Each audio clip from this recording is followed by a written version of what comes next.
More and more Americans were becoming concerned with monopolies. They argued that not only that the companies were overpricing things because consumers had no choice in who to give their business to, but also that the high prices contributed to the fluctuating economy. Starting in 1873, there were a series of recessions every 5 or 6 years, each one worse than the last. Living conditions in the late 1800s started to improve, but working conditions were becoming more dangerous. There were still huge waves of people moving into cities. Some were farmers trying to escape the suffering farm life, but most of the migration to cities was due to waves of immigrants from Eastern Europe and Asia. Corporate owners lured immigrants to the U.S. with false advertisements or paying for their passage overseas. The new immigrants from Eastern Europe, Asia, and Mexico started replacing hired-paid Western Europeans in industries such as textile, mining, farm work, and factory labor. Most people of the time were living below the income that was thought to be relatively comfortable. They were making about $400 to $500 per year. Most workers were very close to being impoverished. The economy was very unpredictable at the time. The workers felt every rise and fall in the economy, some causing job instability and very severe pay cuts when hard times came. Not only were people having a hard time adjusting to urban life and factory work, but conditions were horrible. Accidents on the job were frequent, and most laborers worked 10 hours a day, 6 days a week. Employers started to welcome women and children more into the workforce as the need for skilled laborers went down. There were advantages to hiring women and children, such as their willingness to accept lower wages, often below what was thought necessary for living. Though most women worked unskilled to semi-skilled jobs, you could find women all across the industrial workforce. The textile industry and domestic work were the most common occupations of women. More than 1.7 million children worked in factories and fields. By the end of the 19th century, 38 states passed commonly ignored child labor laws. Workers tried to combat the poor conditions by forming labor unions around the country. There had been similar groups for skilled workers before the Civil War, but they didn't make a huge impact. Many unions had to face misconceptions and stereotypes. Sometimes, when strikes grew violent, the public would blame the union members and leave the employers blameless. Some of the major strikes of the time fueled public disdain toward union workers. Molly Maguire's was a violent group of coal workers in western Pennsylvania. Much of the outbreaks they were involved in, however, were staged by business owners in hopes of ending the union. Another example would be the railroad strike of 1877. Workers of Eastern railroads were getting 10% salary cut. Once the news reached the workers, they started to riot in the streets of towns and destroy rail lines. Eventually, state militias were called upon to intervene. After weeks, the strike finally stopped, and hundreds of people were killed in the process.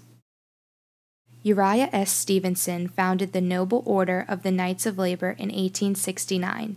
Its goal was to be the first nationally organized group. The only groups excluded from the Union were lawyers, bankers, liquor dealers, and professional gamblers. The group was successful in abolishing child labor and reducing the workday to 8 hours. The Knights of Labor supported the theory of a cooperative system where the workers ruled the workplace. For years, the Union was secretive, but Terence V. Powderly helped to open the group up in the 1870s. This caused a dramatic increase in membership.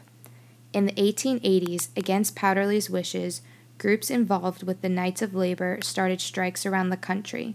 The failure of these strikes reflected badly on the organization, and in the 1890s, the Union died out.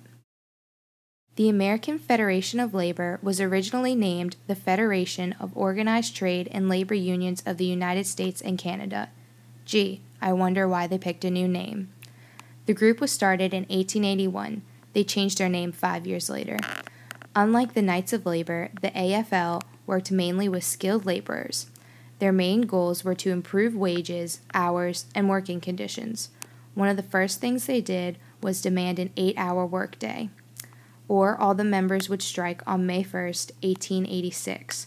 Strike occurred all across the country on that day. When this strike started, another was taking place in Chicago. On the same day, May 1st, the workers and radicals met at Haymarket Square. As soon as the police came and asked people to leave, a bomb went off in the middle of the crowd. The police eventually captured 8 anarchists and put them through an unjust trial.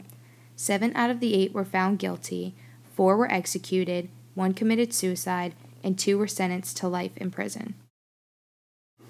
The Homestead Strike. The Amalgamated Association of Iron and Steel Workers had extremely sought-out skilled workers. Eventually, skilled workers weren't needed as much anymore, and the group was only dominant in one of Carnegie's major factories, the Homestead plant. When Carnegie made the decision that the Amalgamated had to go, he started cutting their wages. The union workers knew they weren't powerful enough to strike at first, but after the company failed to communicate with the group, they had enough and started striking.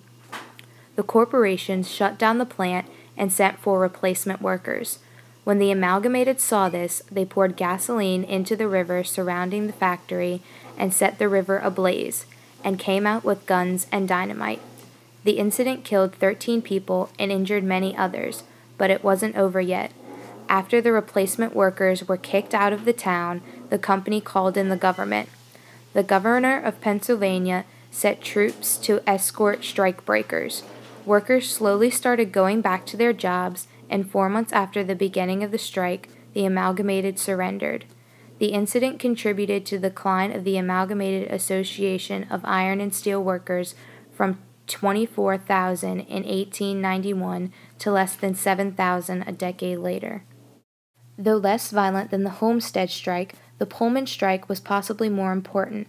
The Pullman Palace Car Company constructed a town for their workers to live in called Pullman. I know, very original. The workers weren't happy with their high rents, and, to make matters worse, the company lowered pay by about 25% because of the Depression, and they didn't lower the rent.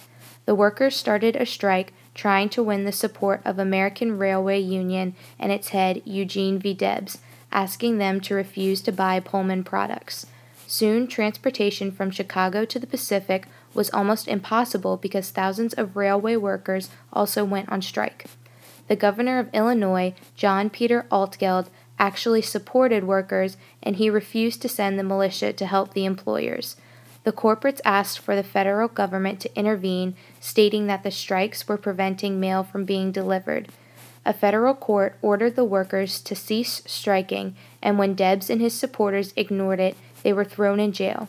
After this, the government started hiring new workers, and the strike quickly ended. Labor workers made very little progress throughout the 1800s. Wages increased very little, if at all. They had few legislative achievements, an 8-hour workday for government workers, the repeal of contract labor law, and some workers were able to receive compensation for injuries, to name a few. Unfortunately, many of these laws were not followed or enforced. Another factor was the diversity of the workforce. Certain unions excluded some groups of people, so the entire workforce was never truly represented. The workforce was also constantly changing. Immigrants didn't come to the U.S. to stay, therefore they never connected with a group. Other people traveled from job to job, working in a city for short amount of time. Probably the most predominant force against workers were the rich, powerful corporate bosses. In many cases, the employers could easily eliminate any resistance, and, most of the time, the local, state, and federal government were willing to aid them. After the Civil War, American economy and society was rapidly becoming more and more industrialized. The growth of industry can be mainly attributed to new forms of corporate management, new technologies, and new forms of labor. Cities grew because of factory systems. Immigrants helped fuel workforce because of the steady flow of workers they provided. National wealth increased as well as living standards for most Americans. Not everyone benefited from this growth. Southerners, women, new immigrants, and minorities gained little from these advancements.